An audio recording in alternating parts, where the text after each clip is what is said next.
To my channel. ఈరోజు నిమ్మకాయ పచ్చడి అండి. సుమారు ఒక 20 నిమ్మకాయలు ఇలా తీసుకొని నేను క్లీన్ చేసి తడి లేకుండా ఆరబెట్టాను. తర్వాత ఇలా చిన్న చిన్న ముక్కలుగా కట్ చేసుకొని మనకు నచ్చిన సైజులో కట్ చేసుకోవచ్చండి. ఎందుకంటే చిన్న చిన్న ముక్కలైతే కాస్త త్వరగా ఊరుతాయి, ముక్క మెత్తగా ఉంటుంది. నేనైతే ఈ సైజు కట్ చేశాను. చూడండి, ఈ విధంగా చిన్న చిన్న ముక్కలుగా కట్ చేసుకోవాలి.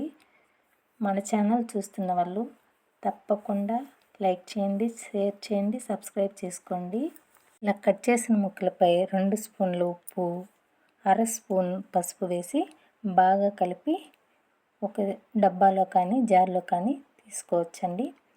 వీటిని కాస్త బాగా కలిపి బాగా ఎండ తగిలే ప్లేస్లో డబ్బాకు కానీ జారుకు కానీ క్లాత్ కట్టి 1 లేక 2 రోజులు మనము ఎండలో పెట్టాలండి. ఎండలో పెడితే ముక్క అనేది బాగా నానుతుంది. ఎండ నుంచి తీసిన ప్రతిసారి మనము అప్పుడప్పుడు కలుపుతూ ఉండాలండి. కిందికి పైకి కలిపితే ముక్కలు బాగా ఊరుతాయి ఊటలో. చూడండి, ఈ విధంగా పచ్చళ్ళకంతా మనకు పోపే ప్రధానమండి. పోపు కోసము వేరుశనగ నూనె అండి, అంటే పల్లీల నూనె 1/2 లీటర్ తీసుకున్నాను. అలాగే ఆవాలు కొద్దిగా 1/2 కప్పు వరకు తీసుకున్నానండి. మీకు సన్న ఆవాలు దొరికినా వేసుకోవచ్చు. చూడండి, ఈ విధంగా ఆవాలు చిట్పటలాడుతూ సౌండ్ చేస్తాయండి. అలా ఆవాలన్నీ చిట్లిన తర్వాత స్టవ్ ఆపేసి నేనైతే ఒక 4-5 ఎండుమిరపకాయలు తీసుకున్నాను. ఈ పచ్చళ్ళకంతా ఎండుమిరపకాయలు చాలా బాగుంటాయండి. ఆయిల్ హీట్లో ఉన్నప్పుడు మనము చిటికెడు ఇంగువ, ఈ వేడి చల్లారేలోపు మనం ఒక్కొక్కటిగా వేసుకోవాలి. ఇంగువ ఎంత మాత్రము కాస్త ఎక్కువ పడినా చేదు వస్తుందండి. అలాగే ఒక 1/2 టీ స్పూన్ వరకు మెంతి పౌడర్ అండి, మెంతులో వేయించి పొడి చేసిన పౌడరు. అలాగే ఆవాల పొడి, మనం ఇందాక వేసుకున్నాం కదండి ఆవాలు, వాటిని ఓన్లీ పెనంలో వేసి వేయించి పొడి చేసి పెట్టుకుంటే ఈ పచ్చళ్ళకంతా చాలా బాగుంటుందండి.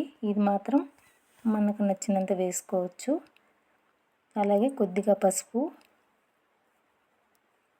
కూడా వేసి బాగా కలుపుకోవాలి. మన ఛానల్లో టైలరింగ్ క్లాసులు కావాలంటే తప్పకుండా కామెంట్ చేయండి వీడియో కింద. కారం అండి, కారం అయితే మనం మిల్లులో ఆడించిన కారం ఇది మనము రుచికి సరిపడా వేసుకోవచ్చు. ఇలా కారం కూడా కాస్త చల్లారిన నూనెలో వేస్తే కలరు రెడ్గానే ఉంటుంది, పొడి మాడకుండా ఉంటుంది, ఊరగాయకి మంచి టేస్ట్ వస్తుందండి.